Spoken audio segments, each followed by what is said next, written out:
Germany's membership coincided with this remarkable change in the landscape of international diplomacy, what was called the Arab Spring at first. The momentous changes in the Arab world dominated the last 2 years in the Security Council and dominated our work in the Security Council, both in capitals and in New York. And I think it also brought back the Security Council to the limelight of international diplomacy, of international relations, and it very much shaped those events in the Arab world, very much shaped the perception of the Security Council and of the United Nations at large. Now, the German government took those events in the Arab world very seriously right from the start. We realized, and we had no doubt, that those upheavals would have a fundamental impact on the stability and the security in the region. So our approach in dealing with the change, the momentous change in the Arab world was based on two beliefs. Number one, the earlier the Council acts, the better.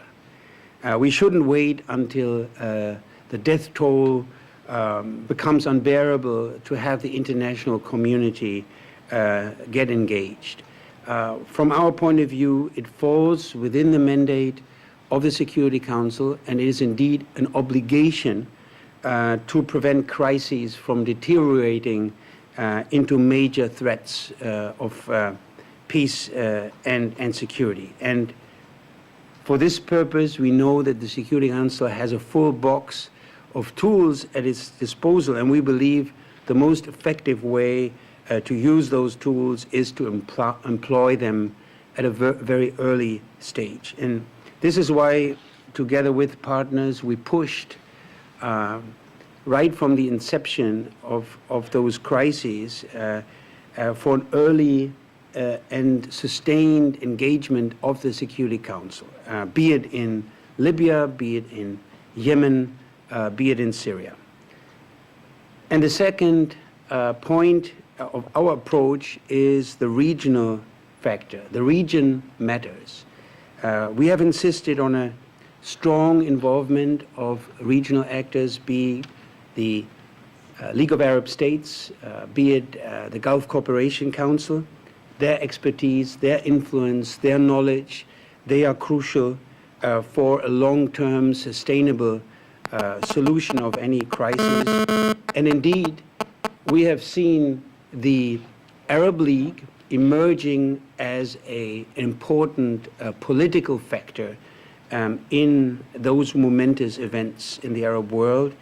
And we have been advocating for a more active interaction between the Security Council and the UN and the League of Arab States. And you might remember that in September of this year, when we held the presidency of the Security Council, we managed to get agreement on a presidential statement that somehow, or that clearly upgraded the dialogue, the cooperation, a structured cooperation between the Security Council and the Arab League, something that found a very, very positive echo, especially in the region.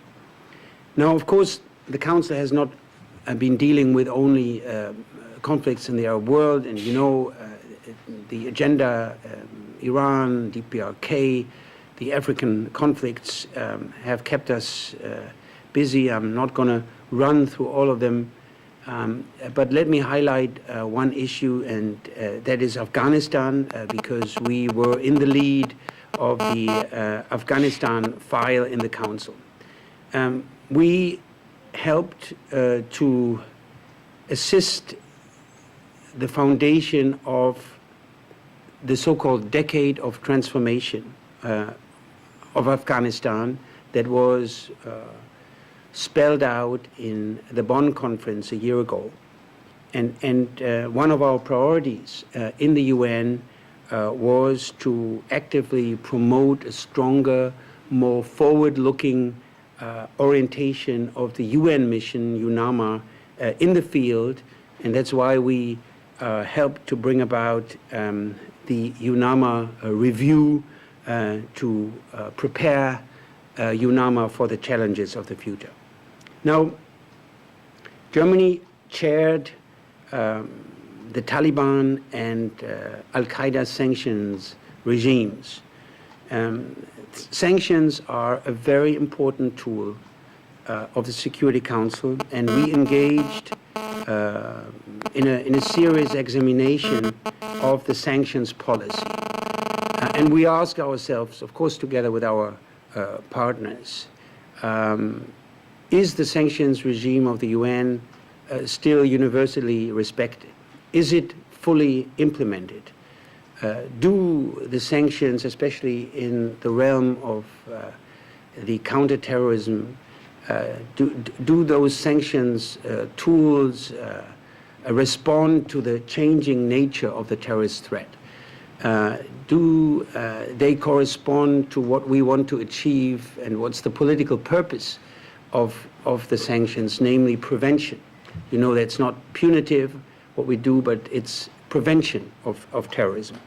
And we came to a couple of conclusions that then were translated into decisions, and I just named two of them, which we believe are landmark decisions. First, we separated the Al-Qaeda and the Taliban regime and created two different committees, which I chaired then.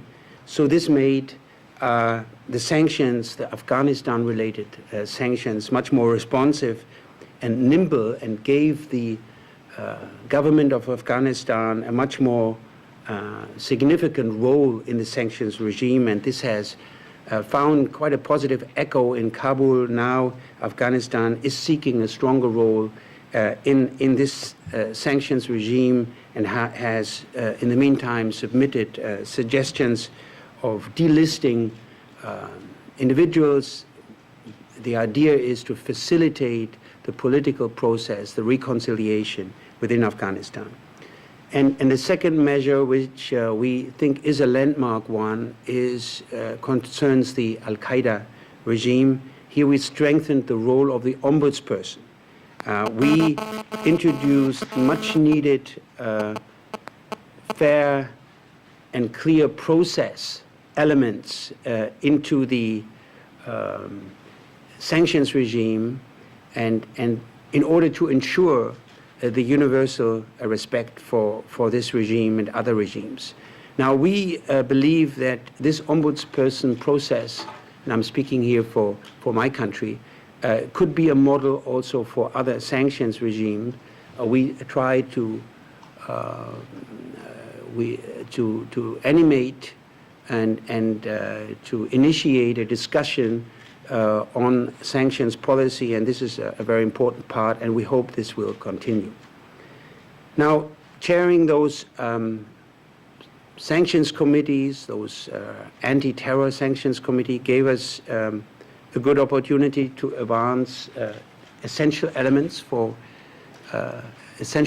of German foreign policy, the fight against terrorism and the protection of human rights. Human rights indeed is at the heart of German foreign policy, and that's why we were happy that we could be responsible for one important subsidiary body of the Security Council, this working group on children in armed conflict. This is the only human rights related humanitarian body that the Security Council has. And here we were pleased that we could accomplish a couple of things. First, in July last year, we managed that the Council adopted a resolution that added a trigger to guarantee that those armed groups that attack schools and hospitals be added to the name and shame list of the Secretary General. That was an important step to enlarge the protection agenda of children in armed conflict. And this year, during our presidency in September, we focused once again on this protection agenda, and particularly highlighted the need of accountability of so-called persistent perpetrators, those armed groups, those individuals that persistently violate the rights of the child. Now, this is a human rights and humanitarian agenda that I thought was very important in the Security Council. We worked in a strong partnership with the civil society. This was something very gratifying from my point of view. There are a lot of well-qualified, very knowledgeable NGOs active in this field, and this is, I think, also emblematic of what I think we should do as states in certain areas, work with NGOs from different angles to achieve progress, especially in the field of human rights and humanitarian issues. Now, one more thing that is close to our heart, the climate change agenda. And this is something I'm personally proud of having achieved. A presidential statement last year that for the first time stated that climate change is a potential threat to international peace and security. So we put climate security on the map of the Security Council, and that's not, as we see it and others, that's not a small achievement considering the context in which we are operating. Now, let me sum up, let's say, our approach to conflict resolution over those 2 years. First, as I said before, we believe that whenever conflicts arise, the international community, especially the Security Council, should act early. So we are a staunch advocate of a preventive diplomacy. The later we act, the harder it gets. And Syria is a very clear, and if I may say so, depressing showcase in this regard. Second, solutions have to be built on regional expertise. Local and regional players need to be involved. And there won't be any sustainable solutions against regional actors. And third, human rights and accountability. There are no obstacles to peace, but there are necessary requirements for any durable and stable and sustainable conflict solution. Now, a very final word on how we try to conduct our work. We are Europeans, and we are convinced multilateralists, so we have pursued partner-based policy in the Security Council, strong emphasis on cooperation. We try to be as transparent as possible. Build confidence among the various groups in the United Nations. And Germany, of course, remains beyond this time of the Security Council a important contributor to the maintenance of international peace and security. When we were elected 2 years ago, we wanted to create an added value for the wider membership. Now, it's of course not for us to make a judgment, but I think everybody else can do that. But I think we did our best to make that happen. Myself and my very able first-rate staff that I had, one of them sitting right next to me, and we tried to do our best to add value to the work of the Council. So let's leave it at that, and I'm happy to take questions from you.